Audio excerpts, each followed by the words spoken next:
Hi, I'm Phil Ashey from the American Anglican Council with your weekly Anglican perspective.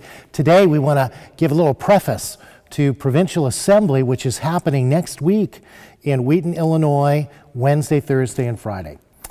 It is going to be a gathering of over 1,300 people from all across North America, bishops, clergy, lots of lay people, people who are interested in doing what Provincial Assembly does, which is to strengthen the mission of the church.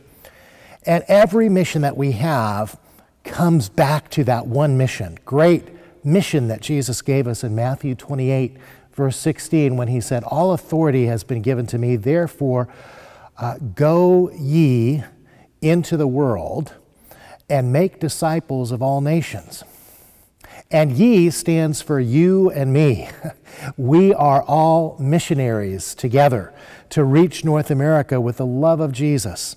But the question arises as we think about this great Provincial Assembly, all the speakers that are going to be talking, all the opportunities to hear how God's moving in various ways, we're going to be asking ourselves questions like, well, how do I get involved? What am I supposed to do? Where do I fit into God's mission? Is it right here?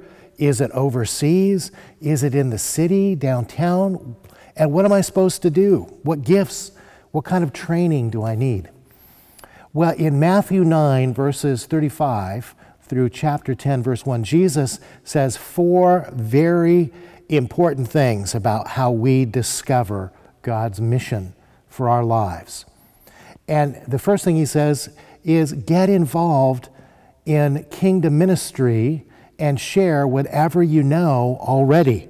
That's what Jesus was doing when it says that he went through all the towns and villages, teaching in their synagogues, preaching the good news of the kingdom and healing every disease and sickness. He just did what the Father had given him to do. What can you do that the Father has given you to do that you already know? You don't need a seminary degree for it. Just get involved in ministry.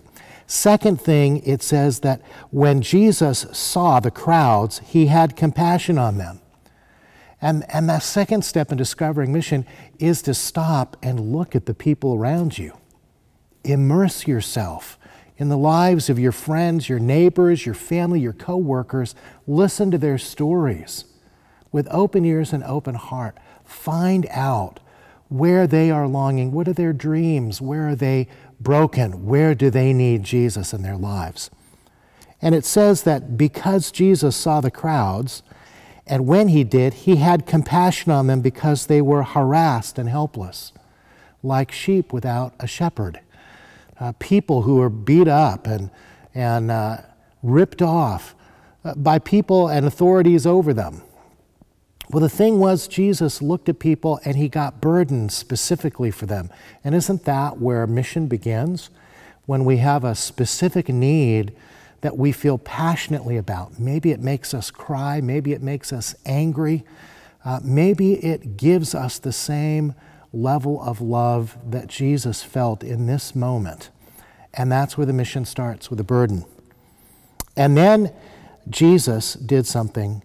He said to his disciples, "The harvest is plentiful, but the workers are few. Ask the Lord of the harvest, therefore, to send out workers into his harvest field."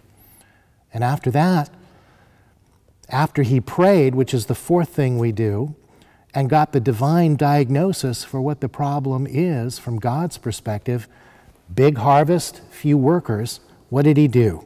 He called his 12 disciples and gave them authority to drive out evil spirits and to heal every disease and sickness. So, dear friends, whether you're going to Provincial Assembly or not, remember, you are a missionary. Wherever God has called you, get involved in kingdom ministry in every way you can and share what you already know. Look at the people around you. Love them, listen to them, feel their needs, and let the burden that you feel become the passion for the call to mission that God has put on your heart.